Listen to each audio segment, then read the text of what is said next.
Hello friends.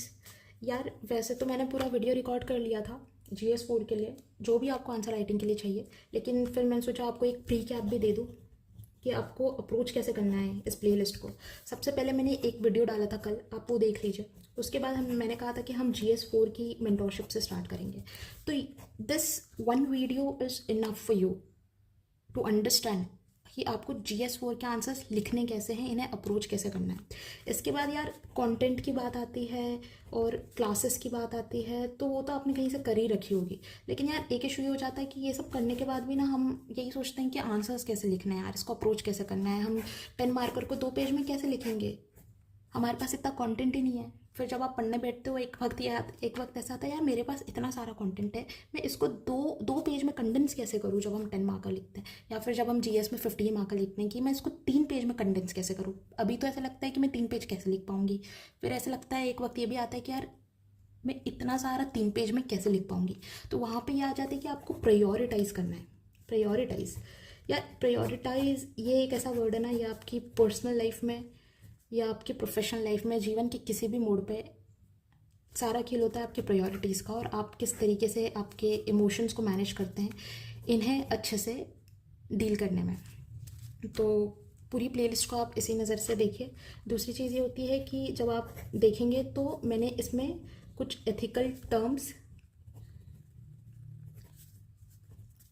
कुछ dilemmas, thinkers और theories mention की है। उन्हें आप नोट डाउन कर लीजिए, उन्हें याद कर लीजिए, and you have to read PYQs, also read the solutions, and then look at my video, and then just start with your answer writing practice for GS4. GS 1, 2, 3 भी हम आगे इसी तरीके से डील करेंगे. So all the best guys with the videos.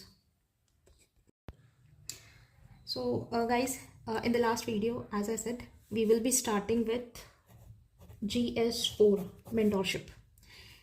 मैं यहाँ पे कंटेंट पढ़ाने नहीं आई हूँ, I am just here to guide like how to write the paper. Okay, तो जैसे कि हमें सबको पता है कि GS4 में हमें 2 सेक्शंस मिलते हैं, सेक्शन A और सेक्शन B। सेक्शन A में हमें 13 क्वेश्चंस होते हैं जो 10 मार्कर होते हैं, और सेक्शन B में 6 केस स्टडीज़ होती हैं जो कि 20 मार्कर ईच। ओके, तो बेसिकली एक ये होता है कि हमें एथिक्स के पेपर में सबसे पहला चैलेंज ये होता है कि पेपर कंप्लीशन।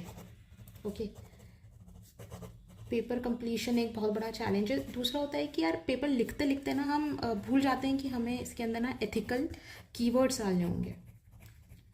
एथिकल कीवर्ड्स, क्योंकि हमारा जो जीएस का पेपर होता है, it should not look like a general studies paper, ethics का पेपर स्पेशली। तो इसमें एथिकल कीवर्ड्स आने चाहिए। एथिकल कीवर्ड्स तो जैसे कि हम सबसे पहले बात करेंगे कि suppose we are writing a case study, तो हम केस स्टडी से शुरू करते हैं। तो केस स्टडी को कैसे अप्रोच करें, तो इसके लिए देखो, सबसे पहले तो केस स्टडीज़ काफ़ी लंबी होती है, तो हम ये सोचें कि हमको कम से कम 1.5 घंटा देना है।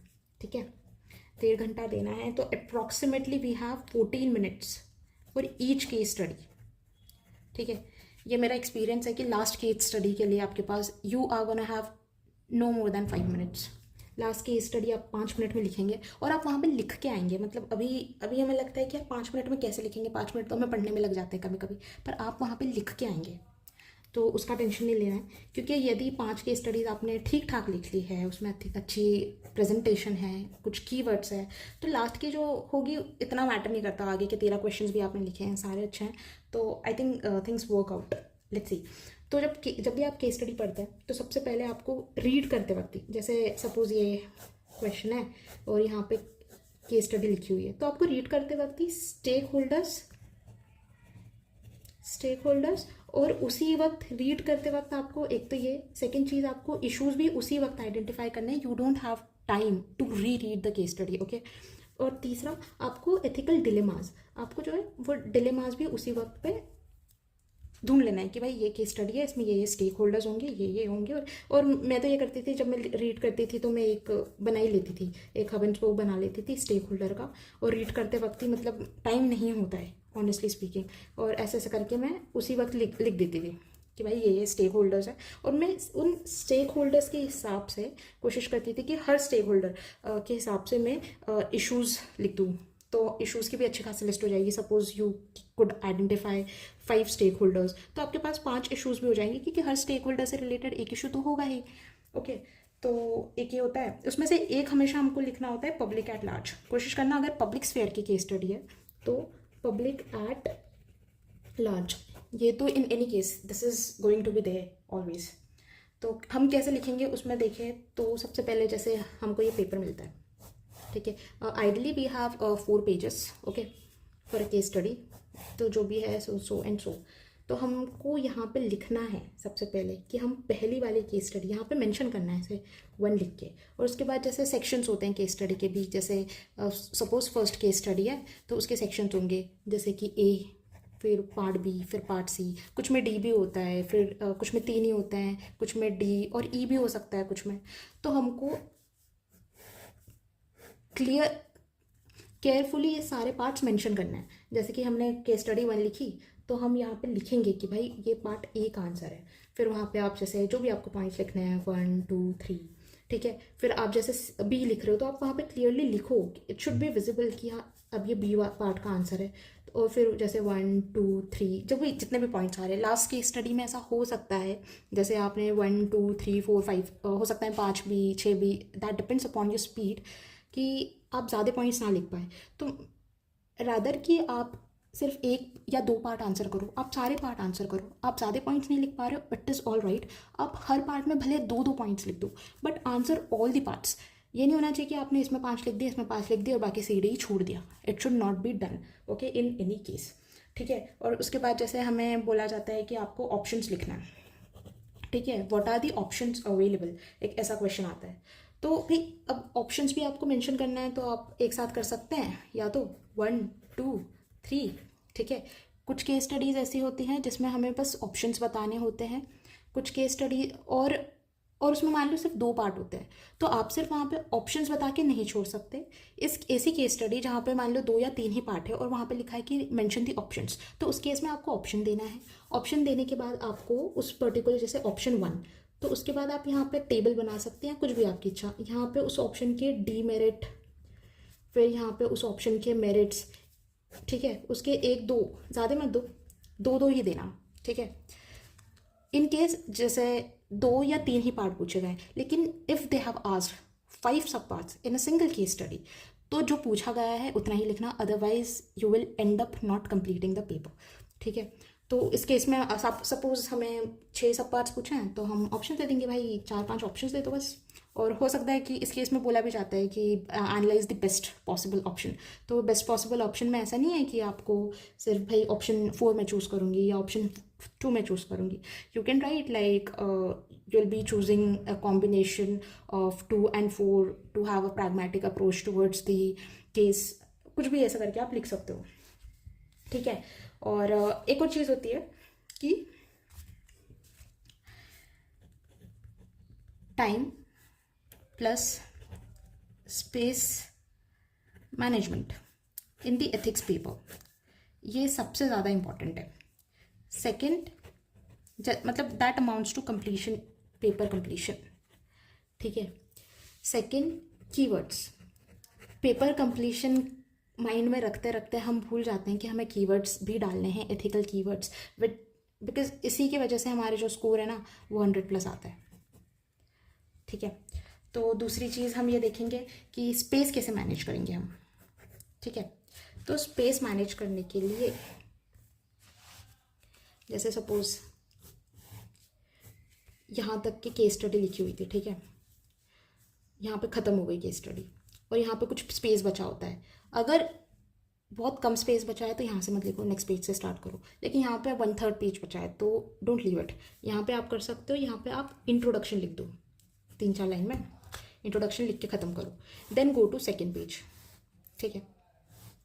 सेकेंड पेज पे what you gonna do, stakeholders hub and spoke बना के 7 8 9 जो भी स्टेक होल्डर्स है लिख दो। उसके बाद पार्ट ए से स्टार्ट करो, ठीक है। क्लियरली हेडिंग मेंशन करो, it should be clearly visible. उसके बाद आप या तो 1 2 3 ऐसे करके आप एथिकल इश्यूज लिखो जो भी पूछा गया है, या तो आप इस तरीके का भी वो बना सकते हैं, सनराइज डायग्राम। जब आपसे ऑप्शंस पूछे गए हों, जैसे मैंने यहाँ पे कहा कि ऑप्शन लिखना है, उसके बाद मेरिट डीमेरिट लिखना है, तो जैसे ये फर्स्ट पेज यहाँ पे तो ख़त्म हुई थी, then this is gonna be your first page, this is gonna be your second page, मतलब this was your second page, this was your first page, this was your, ये तो इसी का एग्जांपल है। थर्ड पेज पे आप जब options देने हैं तो आप क्लियरली मेंशन करो, सपोज 7th क्वेश्चन है तो बी पार्ट है, यहाँ पे क्लियरली लिखो कि भाई ऑप्शंस अवेलेबल, फिर 1 लिखो, ऑप्शन लिखो, फिर ऐसा टेबल बनाओ, टेबल बनाने के बाद यहाँ पे मेरिट लिखो, उसके 2 पॉइंट लिखो, यहाँ पे डी मेरिट लिखो, 2 पॉइंट लिखो, वैसे ही 1 2 3 तीन ही ऑप्शन दो, 3 ऑप्शन दोगे, जैसे मान लो ऑप्शन 1 इसके मेरिट के 2 पॉइंट, डी मेरिट के 2 पॉइंट, 4 पॉइंट तो यहाँ पे हो गए, ऑप्शन 2 4 पॉइंट यहाँ पे, ऑप्शन 3 4 पॉइंट यहाँ पे, नियरली 12 पॉइंट्स। ज़रूरी नहीं है हर ऑप्शन के आपको 2 2 देने हैं, किसी हो सकता है किसी का आपको एक ही मेरिट समझ में आ रहा हो, किसी का आपको एक ही डी मेरिट समझ में आ रहा हो, इट्स ओके। यहाँ पे लगभग 10 से 12 पॉइंट हो जाते हैं, but do not go beyond writing 3 merits and D merits, because you won't be able to complete your paper. That is my concern. Okay.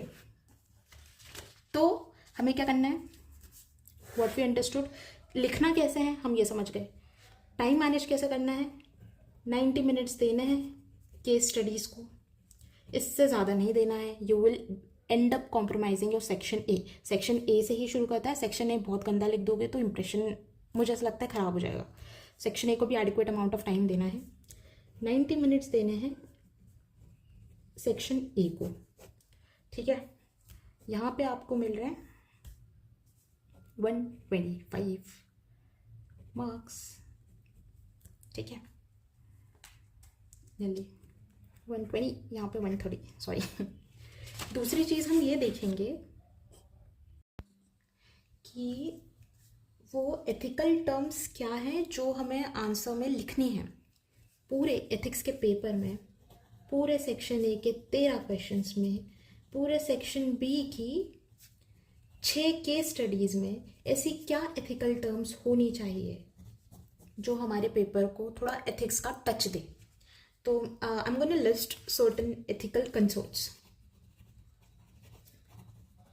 मेरी ये रिक्वेस्ट है कि ये एथिकल कंसर्न्स जो है ये आप याद कर लीजिए, इन्हें आप रट लीजिए, and whenever you practise case studies और any ethics paper, if you are writing any FLT, तो मेक श्योर यार हमें याद नहीं रहती बहुत सारी चीज़ें। ये जो मैं लिखवाऊंगी ना आपको, कुछ एथिकल कंसर्न्स लिखवाऊंगी, कुछ एथिकल डिलेमास लिखवाऊंगी, कुछ थ्योरीज लिखवाऊंगी, ये थ्योरीज, ये कंसर्न्स या डिलेमास को आप रट लो, एंड इतना ही होता है। इसी को आप मतलब पूरे पेपर में कहीं ना कहीं आ जाएंगी है, और ये बहुत सारी है, इतना ही आपने डाल दिया तो आई थिंक वो एथिक्स का टच आ जाता है। पेपर कंप्लीशन इतना ज़्यादा मुश्किल हो जाता है कि हम भूल जाते हैं कि यार हमें ये सब भी लिखना था पेपर में। कई बार ऐसा होता है, स्पेसिफिकली ऐसे बच्चे जो पहली बार मेंस लिख रहे हैं। तो I am gonna list it, you can write it down और note it down in your copies, I think you must. Okay, तो जैसे कि सबसे पहला एथिकल कंसर्न या एथिकल इशू, आप इसको इशू भी कह सकते हो, ओके, जो तो आपको मेंशन करना है अकाउंटेबिलिटी का। Okay, accountability.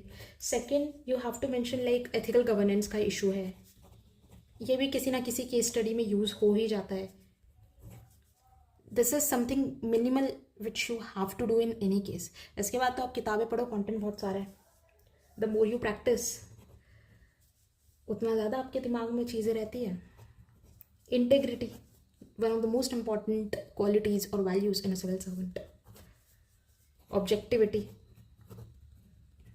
वेरेवर, वैसे जहाँ पे भी इंसान आ जाता है वहाँ पे सब्जेक्टिविटी का स्कोप बहुत ज़्यादा बढ़ जाता है, but in any case a civil servant should try to be objective जितना ज़्यादा हो सके। उसके बाद एम्पैथी, ये सारे की टर्म्स जो है आप आपकी नोट कॉपीज़ में, कंपैशन, एम्पैथी, कंपैशन, इन सब के बारे में, इन सब से रिलेटेड क्वेश्चंस भी आते हैं। 6th, करप्शन, ब्राइबरी का इशू। 7th, जैसे कि एथिकल जस्टिस का इशू है यहाँ पे। ये सारी की टर्म्स स्पेसिफिकली केस स्टडीज़ में सबसे ज़्यादा यूज़ होती है, जैसे कि हम आंसर्स में भी यूज़ कर सकते हैं। The value of impartiality, the value of non partisanship, okay, then misuse of power, ये आप नोट डाउन कर लीजिए। उसके बाद जैसे conflict of interest, conflict of interest, यार एक वर्ड बहुत है, एक सुपर एरोगेटरी प्रिंसिपल। एक मैंने काफ़ी यूज़ किया है इसको अपने आंसर्स में, सुपर एरोगेटरी प्रिंसिपल, एरोगेटरी प्रिंसिपल। ये इसका ये मतलब होता है कि यार आप जो है going beyond the call of duty, आप आपकी ड्यूटी के बाहर जाके एक अच्छा स्टेप ले रहे हो। तो ये भी एक सिविल सर्वेंट की लाइफ में बहुत ज़्यादा इंपॉर्टेंट होता है, that is using your own senses and you not becoming just machine. Okay, जैसे हमारे हो गए 7, 8, 9, 10। एक और आप लिखो यहाँ पे कि आपको न्यूट्रल बिहेवियर रखना है, नेवर बी बायस्ड।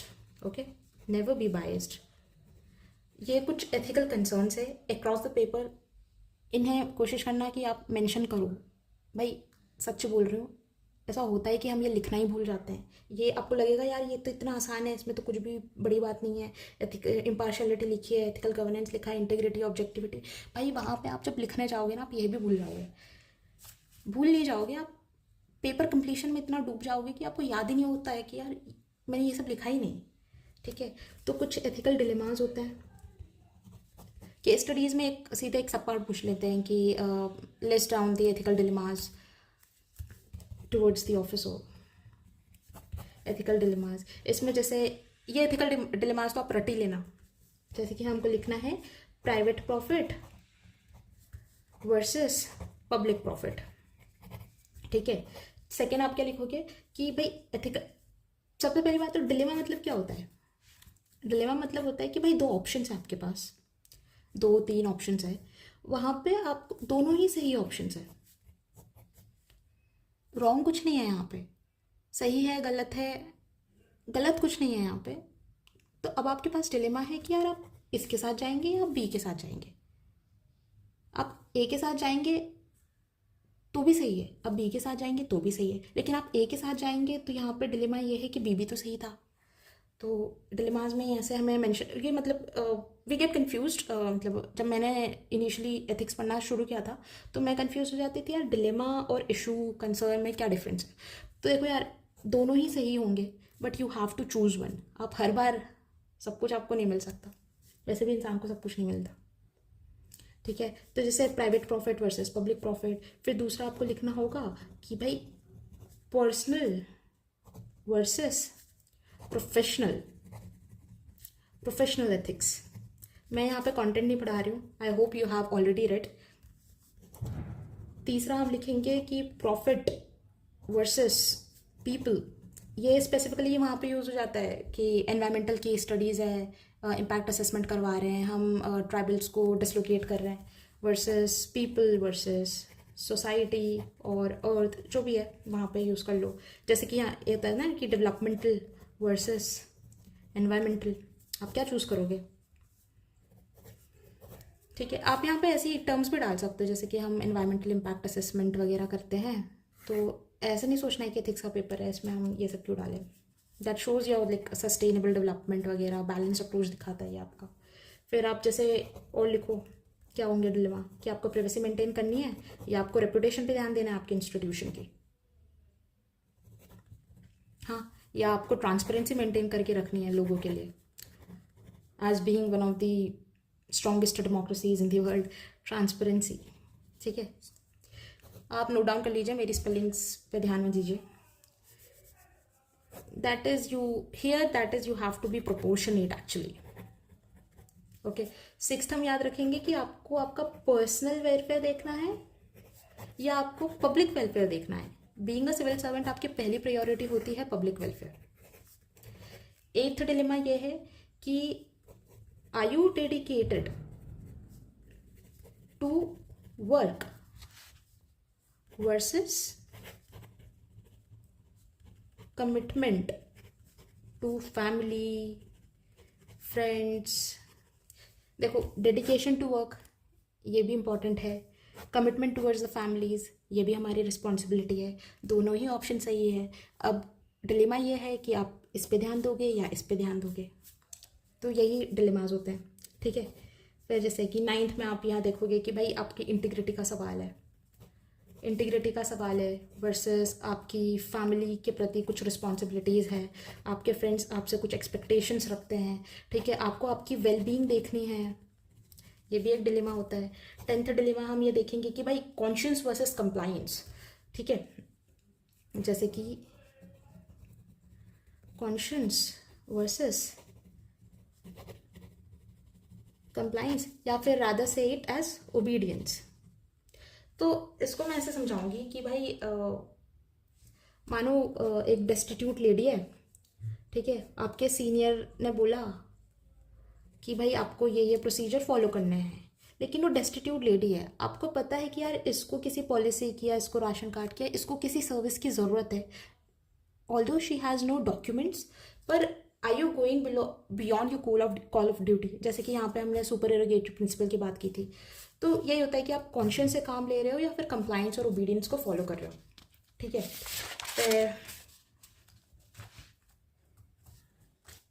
फिर एक और आता है, जैसे कि कितने पॉइंट्स हो गए अपने, ये हो गए 10। फिर आप एक और लिख सकते हो 11 में कि भाई आयरन हैंड अप्रोच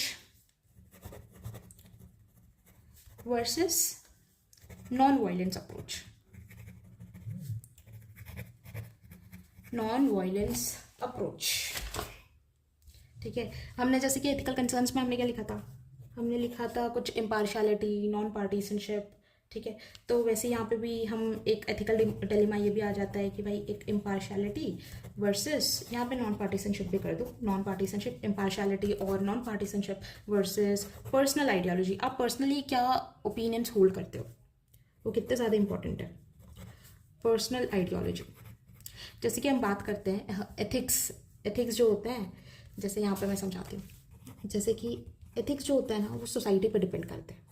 जैसे कि ये सोसाइटी ए है और ये सोसाइटी बी है, या जैसे एक सोसाइटी में पॉलीगैमी वैलिड होगी क्योंकि वहाँ पे प्रॉब्लम नहीं होगी पॉलीगैमी से, लेकिन हो सकता है दूसरी सोसाइटी में पॉलीगैमी एक्सेप्टेड नहीं है, किसी सोसाइटी में डिवोर्स को बहुत ही टैबू माना जाता है, पर किसी सोसाइटी में डिवोर्स वेल एक्सेप्टेड चीज़ है। तो एथिक्स जो होते हैं वो सोसाइटल बेस्ड होते हैं, आपके मॉरल्स जो होते हैं वो आपके पर्सनल होते हैं। तो वही यहाँ पे आ रहा है कि आप इम्पार्शियलिटी, नॉन पार्टीसनशिप या फिर आप उसके बीच में आपको आपकी पर्सनल आइडियोलॉजी को होल्ड करके रखना है, आपकी जो भी फिलॉसफीज या प्रिंसिपल्स रहे हैं आप उनको इंटैक्ट रखना चाहते हैं, ठीक है। फिर आप थर्ड पॉइंट याद रखेंगे, एक ब्यूरोक्रेटिक एनॉनिमिटी।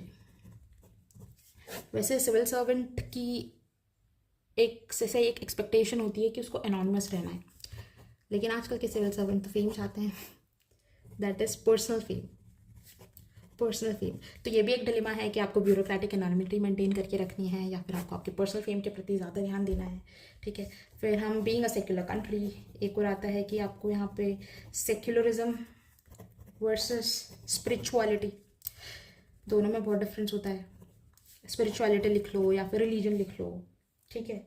और एक लास्ट वाला कि भाई आप organisational ethics, organisational interest versus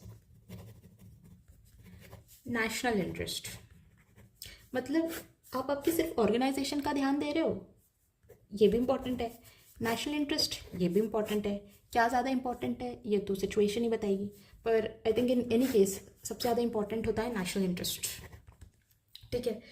तो हमने क्या देखा, हमने देखी कि एथिक्स का पेपर लिखना कैसा है। सबसे पहले हमने देखा था कि भाई प्रेजेंटेशन कैसे करनी है, टाइम मैनेज कैसे करना है। तीसरी चीज़ हमने देखी कि हम क्या एथिकल की टर्म्स, अभी हम कीवर्ड्स पे ध्यान दे रहे हैं, तो कीवर्ड्स में हमने सबसे पहले इश्यूज देखे कि इश्यूज में जैसे हमने यहाँ देखा अकाउंटेबिलिटी, इंटीग्रिटी, ऑब्जेक्टिविटी, ये इश्यूज होते हैं। फिर दूसरी चीज़ हमने देखी डिलेमा, कि क्या क्या डिलेमाज हो सकते हैं कि public versus private, public profit versus private profit, personal versus public interest, आपकी जो है ऑर्गेनाइजेशनल इंटरेस्ट वगैरह, ये सब। फिर इसके बाद यार एक और चीज़ आती है, वो जो चीज़ है वो होती है कि यार आपको पेपर में आपने कीवर्ड्स डाल दिए, ठीक है, आपने पेपर कंप्लीशन के बारे में सीख लिया, कीवर्ड्स डाल दिए। दूसरा होता है कि आप पेपर में थ्योरीज भी मेंशन करो, थ्योरीज, थिंकर्स, ठीक है। तो मैं अब आपको बताऊंगी कि क्या थ्योरीज और क्या थिंकर्स है, इसको भी आप नोट डाउन कर लीजिए। जैसे कि सबसे पहली आप हम लिखेंगे यहाँ पे हमारी गांधीयन अप्रोच। गांधीयन अप्रोच में गांधी जी के 7 सिंस होते हैं, जैसे कि कॉमर्स विदाउट मोरालिटी वगैरह। तो ये 7 सिंस आप याद कर लीजिएगा, कंक्लूजन में बहुत ज़्यादा काम आते हैं, ठीक है। सेकंड है डिओन्टोलॉजिकल एथिक्स, डिओन्टोलॉजिकल, ठीक है, that is duty bound nature. Third हम देखेंगे utilitarian ethics, that is greatest good for greatest number. यूटिली लिख के देती हूँ पूरा, ये सब आप नोट डाउन कर लीजिए आपकी कॉपी में, ठीक। फिर हम देखेंगे एक थ्योरी हम लिख सकते हैं कि राइट्स अप्रोच, एक थ्योरी हम लिख सकते हैं justice approach, in line with the theory of justice, in line with the theory of rights, as per the utilitarian principle, as per the deontological ethics। आप जो भी है आपके पॉइंट को सब्सटैंशिएट कर सकते हो। जस्टिस अप्रोच या फिर common good approach, common good approach. आप यहाँ पे वर्च्यू, मैं बहुत ज़्यादा यूज़ करती थी वर्च्यू एथिक्स का, वर्च्यू एथिक्स। एक होता है सोक्रेटिक आइडल मैन, ये भी काफ़ी ज़्यादा यूज़ हो जाता है सिविल सर्वेंट के केसेस में, पब्लिक स्फेयर में अगर केस स्टडी आ रही है तो, ठीक है। फिर केयर एथिक्स, केयर एथिक्स आप यहाँ पे अगर ओल्ड एज पीपल की बात हो रही हो, that is geriatric care, geriatric care, या फिर वल्नरेबल सेक्शंस की बात हो रही है, तो आप यहाँ पे केयर एथिक्स डाल सकते हो, कैरल गिलिगन का, कैरल गिलिगन का, ठीक है। आप और क्या डाल सकते हो, आप फिर कुछ थिंकर्स मेंशन कर सकते हो, जैसे कि हम इन जनरल हम गांधी जी मेंशन करते हैं, हम स्वामी विवेकानंद मेंशन कर सकते हैं, ठीक है। इंटरनेशनल में देखें तो हम सोक्रेटिक, जैसे मैंने यहाँ पे बताया था आपको, सोक्रेटिक आइडल मैन एक कैसा होना चाहिए, सोक्रेट्स, ठीक है, प्लेटो, एरिस्टोटल, आप जेरेमी बेंथम डालोगे, जेरेमी बेंथम, ठीक है। और क्या होता है, J.S. मिल होता है। J.S. मिल की एक थ्योरी है, ये बात करते हैं क्वालिटेटिव यूटिलिटेरियनिज्म की, ठीक है, यूटिलिटेरियनिज्म। एग्जाम में पूरा लिखना है, ऐसे आधा अधूरा गंदे से नहीं लिखना है, ठीक है। और जेरेमी बेंथम की आती है, जेरेमी बेंथम बात करते हैं क्वांटिटेटिव यूटिलिटेरियनिज्म की। देखो, J.S. मिल बात करते हैं क्वालिटेटिव की और जेरेमी बेंथम बात करते हैं क्वांटिटेटिव की, ठीक है। फिर आप और कौन होते हैं इंटरनेशनल में, आप मैकियावेली डाल सकते हो, मैकियावेली डालोगे, आप रूसो का नाम लिखो, रूसो, जॉन रॉल्स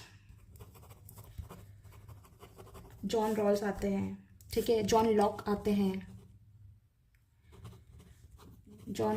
हैं, मदर टेरेसा आती है, यहाँ पे हम देखें तो मदर टेरेसा आती है। इंडिया में जैसे गांधी जी, स्वामी विवेकानंद, जैसे दयानंद सरस्वती जी ने बहुत अच्छा काम किया था, ठीक है। उसके बाद राजा राम मोहन रॉय ने बहुत काम किए अच्छे, आप उनको मेंशन कर सकते हो। आप डॉक्टर बी आर अम्बेडकर की थ्योरीज मेंशन कर सकते हो, ठीक है। आप वल्लभ भाई पटेल को मेंशन कर सकते हो, ये तो बहुत अच्छे हो गए कीवर्ड्स, वल्लभ भाई पटेल, इन्हें मेंशन कर सकते हो।